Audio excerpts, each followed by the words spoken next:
Alright, so I've been wanting to make this video for a while now, and thankfully the other day I got a great follow-up question from one of my Patreon members on last week's video of how to learn the fretboard. He was asking about having a better understanding of your scale shapes and the notes involved within each shape and how I would go about doing that. So I'm going to show you exactly what I would do with my students today, and if you find this video helpful, check out the Patreon page where I post weekly lesson videos. I take lesson requests, and you're always welcome to message me with any questions you have regarding your guitar playing. So how do the pros see the fretboard as they're playing, as they're improvising, the great improvisers? How are they making those musical decisions with what they're playing over? So I see so many lesson videos online that encourage you to learn your notes on the fretboard. And that is good advice. I would never discourage you from learning your notes on the fretboard, but I think there's something better you can be doing which will help you with your improvising and again to make better musical decisions. And that is to learn your intervals across the fretboard. So what do I mean by that? An interval is just the distance between two notes, the relation that notes have to each other, the distance between them. So as an example, if I have an A note, every other note across the fretboard has a relation to that A. There's a certain distance and also, more importantly, a certain sound that is created from that A to another note. So that distance from an A to, say, an F gives you a certain sound that, say, an A to a C sharp is very different. It gives you a different tone, a different interval. This is also how you would go about training your ear, is you would train your ear for relative pitch to be able to identify different intervals just by hearing them, so that you don't have to use your instrument. I assume if you're watching this video, it's probably a guitar, to figure out melodies and chord progressions and stuff like that, but you can identify different intervals. So when soloing, songwriting, or improvising, again, your intervals are going to have a distinct sound, color, characteristic to them. So if I'm improvising, it doesn't actually help me all that much to know that this is a C note, just as a C note. It gives me more information if, say, within the key I'm in, it's a minor third. That gives me more musical information. And even at first, which I think this would be the case for most guitar players, is within a key, if I said, quick, what's a minor third of E flat? Most guitar players, even if they do know their intervals, would probably have to think about it for a second. But if you know your shapes and scales across the fretboard, you would know where your minor third is of E flat and be able to access it and use it. So that's where knowing your intervals can be even more valuable, in my opinion, than learning the note names. Again, do learn the note names. Don't take this as an excuse not to, but just learn your intervals as well. So how would you go about doing this? Because this does seem like a very daunting task. How to learn the relation of every note across the fretboard to every other note across the fretboard. That does sound like a lot, but the good news is it's not as hard as it sounds. And I'll show you a perfect example of why that is. If we take our pentatonic scale that most of us are familiar with,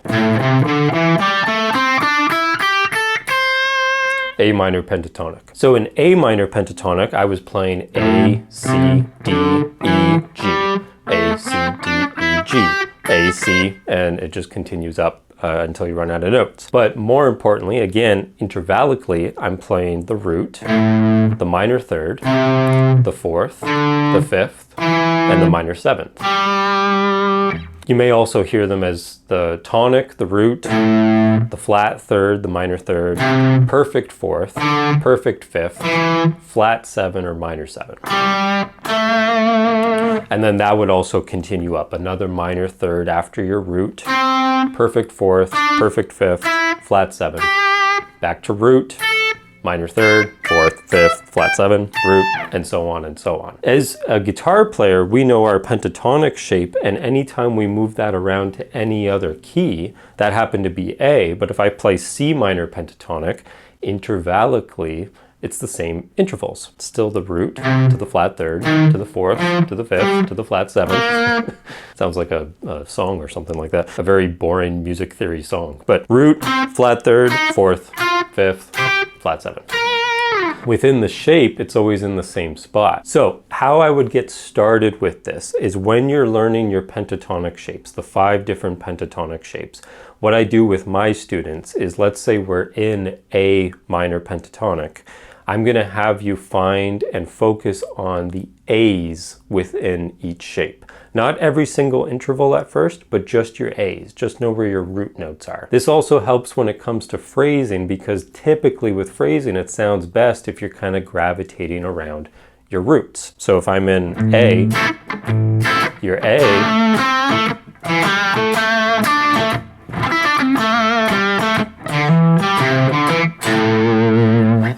that note, as I always describe it, is kind of like the period at the end of the sentence that makes your phrase sound complete.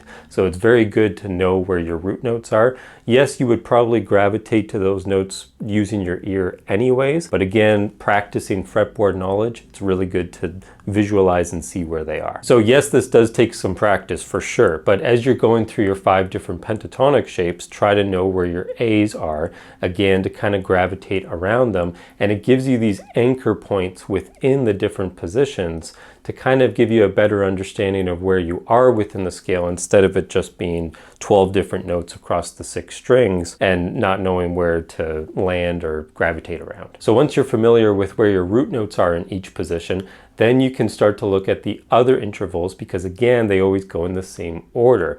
And I would start with your pentatonic scale for this because there's fewer notes to memorize and it just makes a clearer picture of the fretboard. So let's say I'm in this position of A minor. I know my root note A is here. So then obviously the next note in the scale, no matter where I play it, it doesn't matter if I go in this position or if I go like this, in this position, the next note in the pentatonic is your minor third. And then the 4th, and then the 5th, and so on. So again, musically, you can make better decisions knowing how those intervals would sound and interact with the key and the chord that you're over. Now, to get past the pentatonic scale, and the reason I would start with the pentatonic scale is because I kind of think of the pentatonic scale as kind of like a skeleton shape of your full minor modes. So not only the minor scale, but also Dorian and Phrygian, your pentatonic scales within those modes every single time. And then you can kind of wrap around the extra notes of those modes to your pentatonic. So what I mean by this is, let's say the minor scale also includes a second. If I know where the root and the minor third is, then I would also, after some practice, know in relation where the second is to the flat third. It's always right behind it. Or if I want to add in the 6th interval, if I know where my 5th is already from the pentatonic, then the minor 6 would be right there. If I'm in Dorian and I'm using a major 6, then it's just 1 fret higher.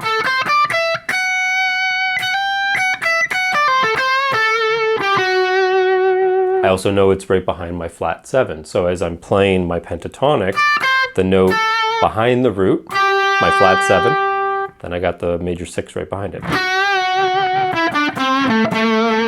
So yes, I'm trying to make this sound pretty simple to comprehend and to understand. Of course, this takes a tremendous amount of practice to become pretty fluent across the fretboard with all of your intervals. Obviously, some daily practice with this, even a quick 10-15 minutes of practice of just trying to understand your intervals in relation to the key and then the chords, I'll get to that in a quick second, will help you have such a better understanding of the fretboard. So again, this is a lot harder than I make it sound in this video, but that's also why the video is called How the Pros See the Fretboard and how they do it. So last thing, just quickly, is how to practice your intervals and how to get even better with your intervals is they will change depending on the chord that you're over. So what I would do, and this is a good way to practice theory, and technically you don't even need the guitar with you to practice this, so you could practice this when you're not home or traveling or anything like that, is take a note from the scale, let's say an E note here. And again, note-wise, E doesn't really mean anything to me until you tell me what key or chord I'm over, and then the E has a relation to that. But let's say E. I would go through my different diatonic chords of the key, so let's use A minor and C major in this case, and try to figure out the relation that that single note would have to each of the chords. So if I'm in C, that E is my major third. Now if I go to D minor, the next chord, that E is my second. If I go to the next chord, which is E, obviously it's the root. If I go to F, it's my major seventh. See how that note is sounding different every single time? It has a different relation to the tonic or the chord that I'm over. If I go to the next chord, which would be G, it's going to be my major sixth. If I go to A, it's my fifth. And then if I go to the last one, which would be B diminished, it would be my fourth.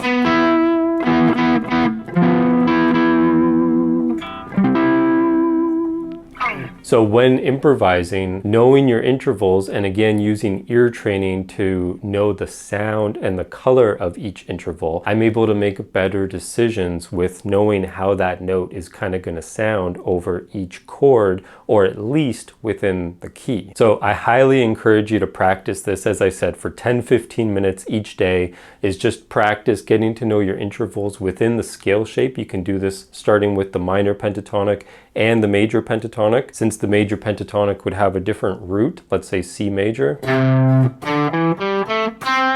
each of those notes is a different interval now based off of C. 1, major second, major third, fifth, major sixth, back to root. That's why the scale sounds different. It's the exact same notes as A minor, but it has a different tone to it because everything's relating back to C.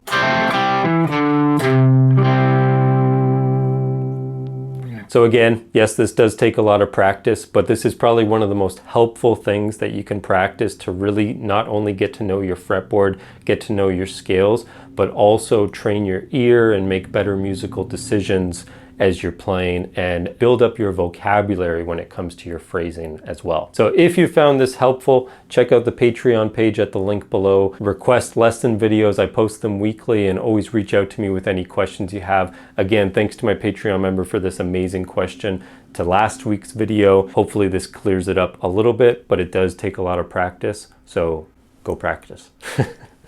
See you guys.